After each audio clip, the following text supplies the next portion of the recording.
Boa noite a todos. Opinião SP. Hoje, com muita honra e satisfação, recebendo a doutora Regina De Luca Baldini, pós-graduada em Gestão de Pessoas pela FAP de Ribeirão Preto, consultora de recursos humanos, palestrante, autora de livros Tira o Pé da Minha Marmita 1 e 2, entende muito da situação de conflitos nas empresas e esse vai ser o tema da nossa noite, com você, telespectador. Zé Américo, seja bem-vindo. Doutora Regina, muito bem-vinda. Nós vamos conversar então hoje com a doutora Regina abordando uma questão muito atual, que são os conflitos nas relações humanas, em especial nas empresas. Zé Américo, a pergunta número 1 é sua, já fazendo alusão ao livro número 1. É verdade, fiquei muito curioso. Boa noite, Regina. Boa noite. Primeira pergunta para você. Por que Tira o Pé da Minha Marmita e o que você buscou e qual foi o interesse que você procurou atingir com este livro? Em primeiro lugar, muito obrigada pelo convite de vocês, a oportunidade de estar aqui com vocês hoje. Como saiu o título, né? Eu vou contar primeiro como nasceu o livro, que foi uma coisa louca. Eu trabalhei sempre em área comercial de empresa, não trabalhava em RH. E nesse caminho de área comercial, e área comercial ocorrem muitos conflitos, porque existe uma competitividade muito grande, né? O bater cotas, e isso mexe muito com vaidade, com muita coisa, enfim, toda a área mas a venda ela fica um pouco mais exposta, né? E nesse caminho, eu vivi e ouvi muita história. E numa última empresa que eu trabalhei, eu estava vendo situações muito complicadas e aquilo estava mexendo muito comigo. Acho que foi aquela coisa de chegar o momento, chegou a hora. E aí eu comecei a conversar com o pessoal de RH, passar o que eu estava vendo e tudo, mas eu não tinha muita moral ali, porque eu não era de RH, então o que você está metendo o bedelho aqui? E aí eu comecei a escrever por desabafo. Eu comecei a colocar para fora na escrita mesmo. E comentei com meu pai na época, fui mostrar para ele, falei, pai, olha o que está acontecendo na empresa que eu estou trabalhando e tal. Meu pai fez administração, trabalhou com liderança há muito tempo. E aí ele falou, nossa filha, que coisa, tal. Por que você não faz um livro disso? Você está dando uma opinião de baixo para cima, né? Como vai se formando, como os conflitos se formam e qual a opinião de quem está embaixo, né? Não é uma informação que está vindo de cima para baixo. Ele falou, isso eu nunca vi. E aí a gente começou a conversar bastante disso, eu comecei a colocar mais histórias e tal, e aí num bate-papo com ele, o que a gente podia colocar de título, né? E aí ele falou pra mim, brincando, a gente falou várias coisas, várias ideias, e no meio da brincadeira saiu, Tira o Pé da Minha Marmita. E aí ficou, né? Porque a marmita aí depois a gente pensou tal, e eu fui vivendo e convivendo com o pessoal e tal, e eu falei, a marmita não é só a questão, o alimento como na forma literal do alimento, é o alimento da alma, porque a gente vai trabalhar, a gente leva um todo nosso, né? A gente não chega lá só com a parte técnica e tal, né? Tem toda uma emoção junto e a convivência, ela alimenta a alma de alguma maneira, pro bem ou pro mal. Pegando esse teu gancho, Regina, de falar dos sentimentos de sermos seres humanos, dessa alimentação, eu estava vendo aqui do teu livro. E uma das coisas que me chamou muito a atenção foi, dentro do livro, né, os conflitos que você narra, né, interpessoais. Você acha que esses conflitos, e muitas vezes fomentados pela Rádio Peão, que eu queria que você falasse também a respeito da Rádio Peão, mas você acha que os conflitos que surgem dentro do local de trabalho, eles têm uma característica mais subjetiva ou muitas vezes existem conflitos objetivos? Objetivos, por exemplo, entre o chefe e o subordinado, uma ordem não cumprida, ou você acha que as questões subjetivas, e aí entra essa inter-relação, também tem um peso grande, né?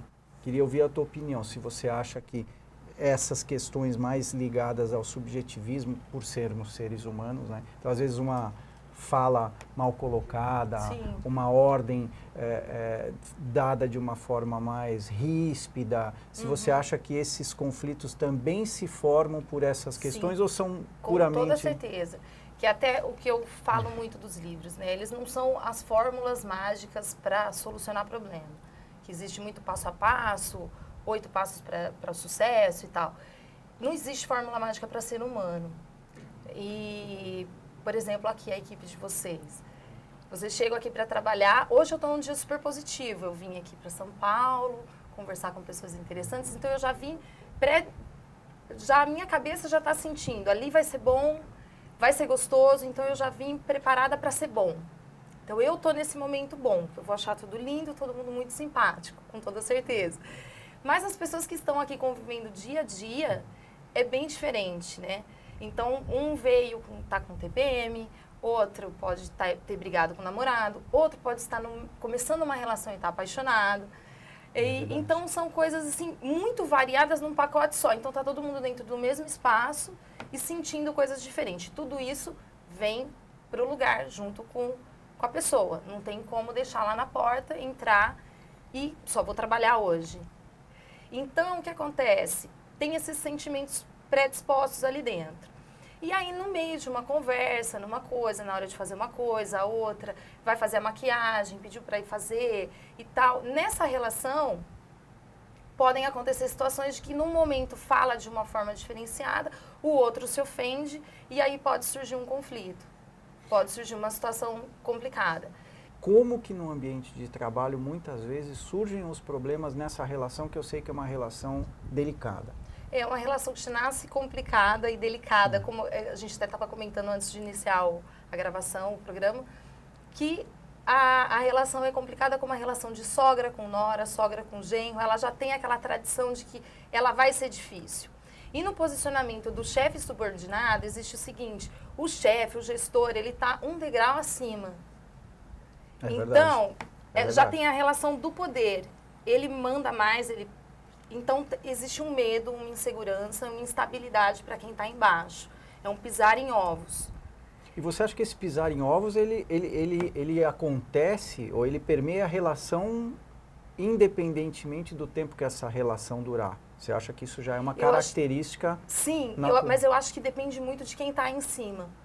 Hoje a gente vive uma crise de liderança, acho que sempre existiu essa crise de liderança, mas o mundo tem evoluído, as pessoas estão evoluindo, caminhando para que a convivência seja mais tranquila. Porque aquele chefe, aquele gestor que desce desse degrau e tem uma relação tamo junto, nós estamos juntos no mesmo barco, e ele consegue mostrar isso de maneira clara e tranquila para quem está subordinado a ele, então isso equilibra. Só que se isso for falso, soar falso, a pessoa que está embaixo, ela sente, ela percebe. E aí é a conversa que vai surgir no cafezinho, é a conversa entre os subordinados. Entendi, que é a rádio peão que você fala. Que é a rádio peão, exatamente. Essa, fala porque nós temos mais quanto tempo, produção? Mais 3 minutos? Então fala que aí depois... Deixa eu perguntar uma coisa para você, Regina. Você falou em poder, mas você acha que o excesso de rigor desse chefe, ele pode ser a válvula mestra para começar o conflito ou é independente? É, porque o chefe também tem a característica dele como ser humano. Sim, né? E ele tem o dia ruim dele também, como todos nós.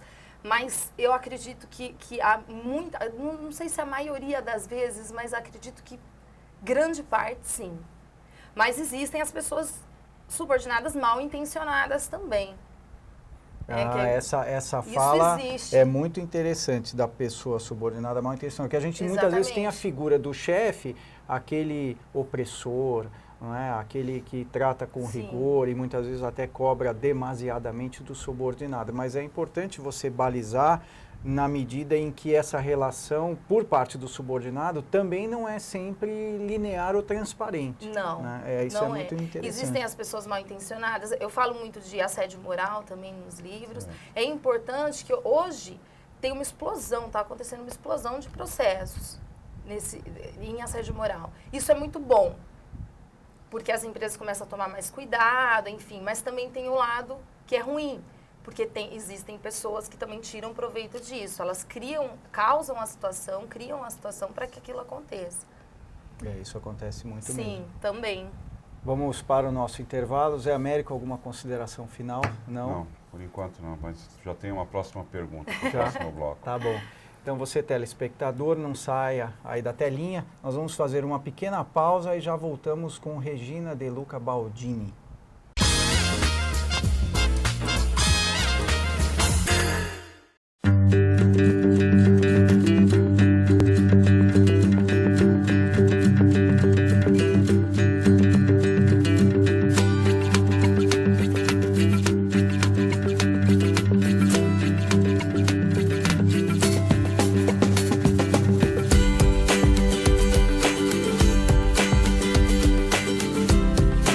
Meu nome é Adriano Biasotto, tenho 38 anos e sou especializado em gastronomia italiana. Eu sou de uma família descendente italiana, é correto eu gostar de culinária italiana, gostar de comida italiana.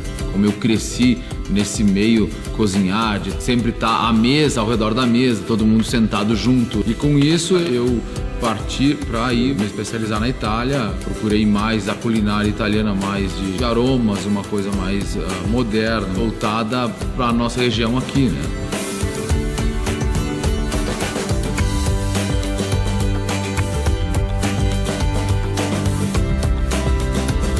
E eu pretendo voltar de novo para procurar novas coisas, procurar novos aromas, novos jeitos de se fazer. A minha principal missão profissional é colocar os sabores da Itália dentro da minha terra, né?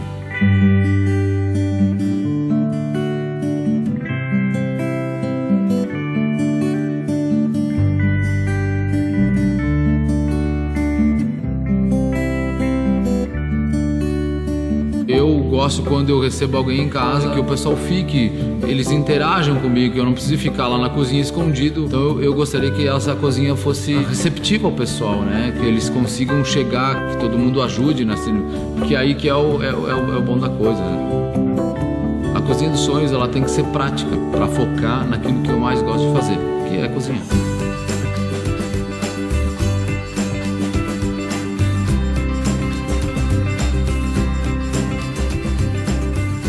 A partir da primeira conversa que nós tivemos com o Adriano, nós tentamos traduzir a sua inspiração em um projeto que contemple tudo o que é importante para ele. Por exemplo, pensamos numa ilha com equipamentos e acessórios com acesso prático, bancada para ingredientes, cooktop, um gaveteiro. Fizemos questão de valorizar esse espaço, porque ele passa bastante tempo lá.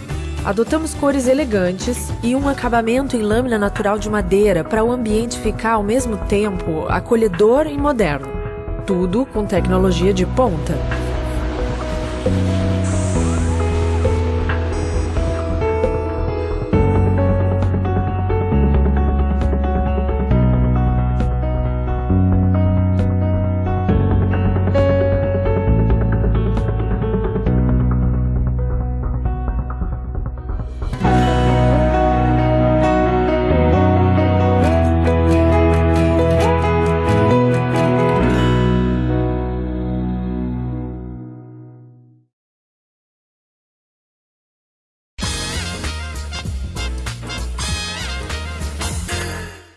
Estamos de volta, Opinião SP, recebendo com muita satisfação Regina De Luca Baldini, que já no primeiro bloco falou sobre inúmeros conflitos ou situações que podem gerar aí, inclusive, questões ligadas a ações judiciais por assédio moral, descontentamento no ambiente do trabalho e como nós somos seres humanos. Algo que a gente nunca pode perder de vista, porque muitas vezes sempre se fazem aí referências a empresas e instituições, mas elas são formadas por quem? Por nós, seres humanos.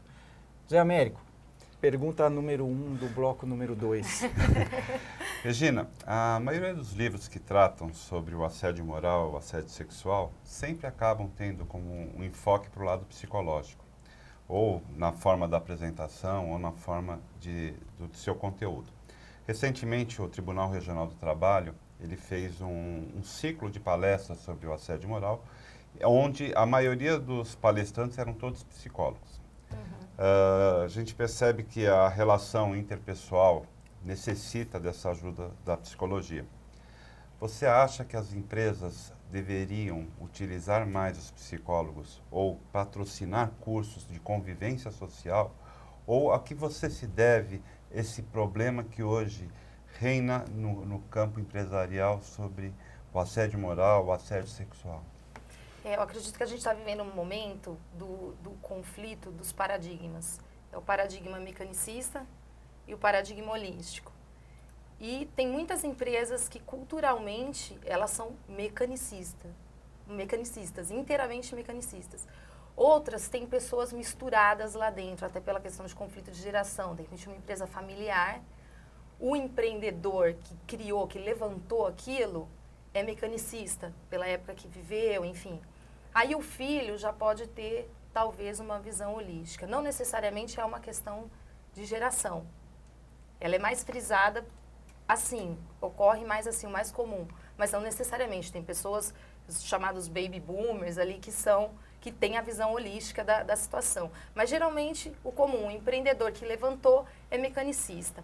Então, aí que acontece? Dentro de um mesmo ambiente tem pessoas com essa visão holística, com esse paradigma holístico, e as pessoas do paradigma mecanicista. Então, isso é um conflito muito grande dentro da empresa. Então, do mesmo jeito que tem o dono da empresa, tem os vários gestores com essa visão e outros não. Então, fica esse conflito realmente. Então, eu acredito que seja isso, esse conflito. E aí vão acontecendo esses mutantes que nós vamos vendo, que até eu chamo de pisadores de marmita, que são as pessoas mais complicadas da gente lidar, porque elas têm essa visão muito rígida e elas não conseguem compreender essa questão da pessoa chegar com um todo, que ela não vem só, aperta um botão e trabalha. Então, tudo isso tem que se equilibrar. Eu acredito que vai chegar um momento que todo mundo vai caminhar diferente. É como a questão da sustentabilidade. A empresa tem que funcionar como um todo, dentro e pensando fora também. Como que ela abala recurso natural e como ela abala os recursos humanos ali. Então, acredito que a gente está caminhando para essa evolução. Mas, no momento, a gente está vivendo essa ebulição, essa efervescência de muitas pessoas diferentes, em diferentes degraus. E isso tá no momento que eu acho que está mais forte. A gente vê as pessoas ainda se posicionarem até de forma política, como nós vimos agora na eleição, no Facebook, né, redes sociais, as pessoas, os posicionamentos bem diferenciados, né? Então, a gente viu os preconceitos saírem, então, aquela coisa conservadora e velada, e, de repente, tudo veio para fora, veio à tona nesse momento que a gente está atravessando. Então, eu atribuo muito a isso. E acredito que, com o tempo, nós vamos conseguir conviver todos com maior harmonia, porque é necessário, não tem outro jeito, acho que é por sobrevivência da espécie, né? Falando de uma forma mais ampla, olhando para fora da empresa, só da questão microeconômica mesmo. Você abordou um aspecto bem interessante, que é o mecanicista e o holístico. Essa situação, muitas vezes, no dia a dia do direito, sem esse olhar, né, ou sem você conseguir fazer essa diferenciação, é onde muitas vezes existem as crises institucionais, porque você já está saindo de uma geração, indo para outra, uma geração com um pensamento, uma forma de ser, uma geração com outro pensamento, uma outra forma de ser, e essas sucessões, como você bem colocou, muitas vezes até na criação lá atrás das empresas familiares, essa mudança ou alternância do poder, ela tem uma ruptura muito grande e onde ocorrem também os desentendimentos entre os que acabaram por fundar, né? Até como Sim. meta de como a empresa vai ser no seu futuro, né? Exatamente. Aí a gente vê aquela questão da vida da empresa, a vida média, né? Ela tem aquele momento que ela cresce, depois ela vai descendo. Então, eu atribuo muito a essas questões, né? O mecanicista, o holístico e esse conflito. Então, no momento que a gente começar a caminhar de maneira mais harmoniosa nas ideias, que eu não sei se vai dar tempo até da gente ver isso, não sei se a gente vai estar aqui ainda, tomara que dê. Tomara que a gente já está assistindo muitas mudanças e participando delas e trabalhando em prol delas.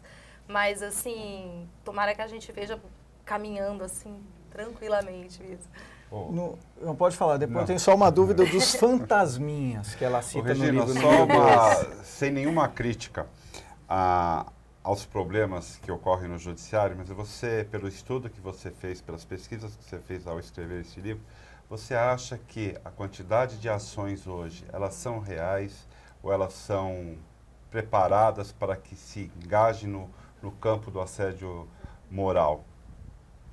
Eu acredito que a maioria não é preparada. Eu acredito que a maioria é real, por tudo que eu já acompanhei, que eu já vivi e ouvi. Eu acredito que elas são reais. Mas existe uma parte, uma fatia que eu acho que não é pequena, eu não considero pequena, de pessoas que tiram o proveito. Mas, na realidade, as ações, elas são movidas pelo que você sentiu quando você foi dispensado ou tratado de alguma maneira. É movida pelo sentimento, é o como, do que o que de fato aconteceu. Então, quando fere o sentimento, dá aquela raiva na pessoa, ela realmente busca vingança, é o V de vingança. Ela busca isso, porque alguma coisa doeu nela. Você acha, pegando carona na pergunta do Zé Américo e querendo estender um pouco mais essa tua resposta, você acha que a mediação, até antes da gravação nós estávamos falando e você até que observou e falou, puxa, vocês têm aí uma relação direta com mediação e arbitragem. Você acha que a mediação, ou seja, essa forma alternativa que busca muitas vezes apaziguar esses conflitos, você acha que é uma ferramenta boa nos dias de hoje, Regina? Eu acho, do que eu li, conheci, eu acho que é sensacional. Até para não ter essa demora tão grande que tem, por questões burocráticas, enfim, até quantidade de pessoas para lidar com isso, juízes, pilhas e pilhas de processos, encurta o caminho. E eu acredito que essa forma de sentar e conversar é bom, ser bom com a família da gente, por que não vai ser bom numa empresa?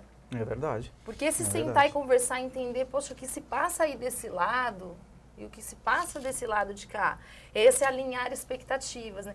E para tentar evitar o conflito, porque tem conflito que é positivo, quando ele é em cima de ideias e não envolvendo a questão pessoal. Mas para evitar essa questão pessoal e se bater de frente, é muito interessante que as pessoas deixem bem alinhadas as expectativas. Entre os subordinados, as equipes, um alinhar com o outro. Isso a empresa tem que bater muito. Até, desculpa, eu não te respondi aquela parte que eu achava do treinamento e dos psicólogos dentro das empresas. E é nesse momento que eu acho que tem uma importância muito grande. Porque para alinhar essas expectativas de gestores e subordinados, tem que ter alguém balizando a coisa, tem que ter alguém mediando. Então, é muito importante. E a hora que já explodiu e com essa quantidade que a gente tem de problemas, eu tenho uma fé grande nesse trabalho. Eu acho um trabalho bem bacana. Tem que ser pessoas neutras, a coisa tem que ser muito, muito ética. E sendo ética, eu acredito que ela funciona assim. Puxa, que beleza. Isso é muito bom. Regina, é uma pena. Nós estamos chegando ao fim desse nosso segundo bloco. Mas fico feliz porque vi, assim como todos, a qualidade do teu trabalho, do teu livro, enfim, da dedicação que você tem a essa área. Motivo pelo qual tenho certeza que você vai ser uma figurinha presente, não um fantasminha, como você colocou, e que eu vou deixar essa colocação para o nosso próximo programa, com a Regina nos dando a honra e o prazer da companhia e desses esclarecimentos.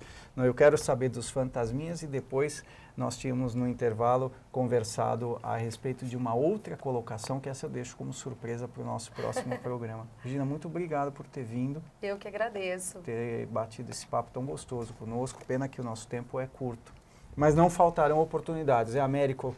Obrigado, Regina, e parabéns pela criatividade, né? No livro e no nome do livro também. Eu Obrigada, achei muito obrigada. sensacional, parabéns. Uma pequena colocação, a Regina é de São Paulo, mas mora em Ribeirão Preto. E foi lá que eu tive a oportunidade de vê-la na telinha, dando uma entrevista para a IPTV local. No interior, né? No interior, é isso mesmo. Nós vamos fazer um pequeno intervalo e já voltamos no terceiro bloco.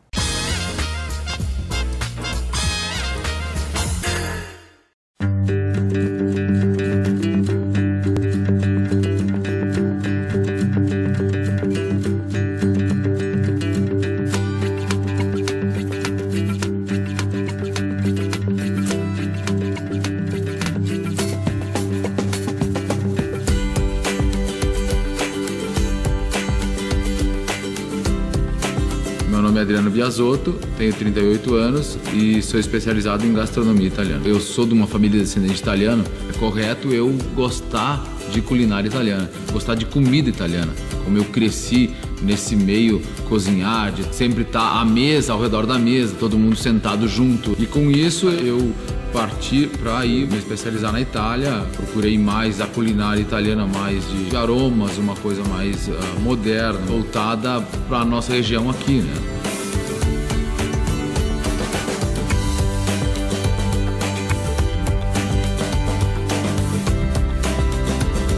Eu pretendo voltar de novo para procurar novas coisas, procurar novos aromas, novos jeitos de se fazer. A minha principal missão profissional é colocar os sabores da Itália dentro da minha terra, né?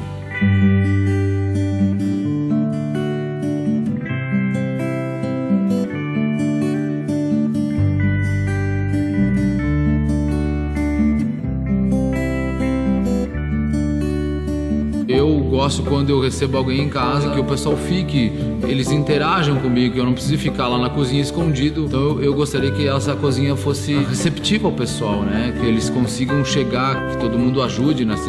Que aí que é o bom da coisa, né? A cozinha dos sonhos, ela tem que ser prática, para focar naquilo que eu mais gosto de fazer, que é cozinhar.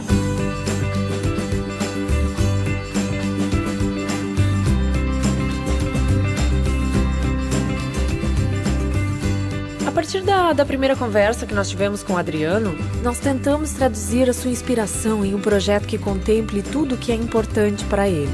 Por exemplo, pensamos numa ilha com equipamentos e acessórios com acesso prático, bancada para ingredientes, cooktop, um gaveteiro. Fizemos questão de valorizar esse espaço, porque ele passa bastante tempo lá.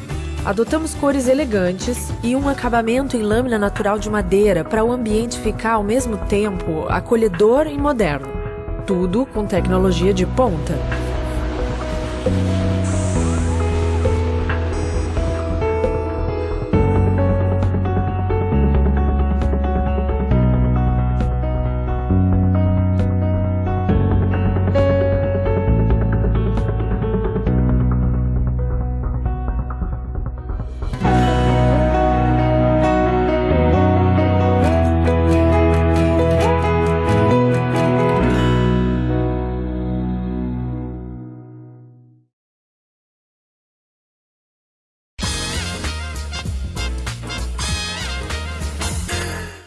Estamos de volta, Opinião SP, terceiro bloco com dicas.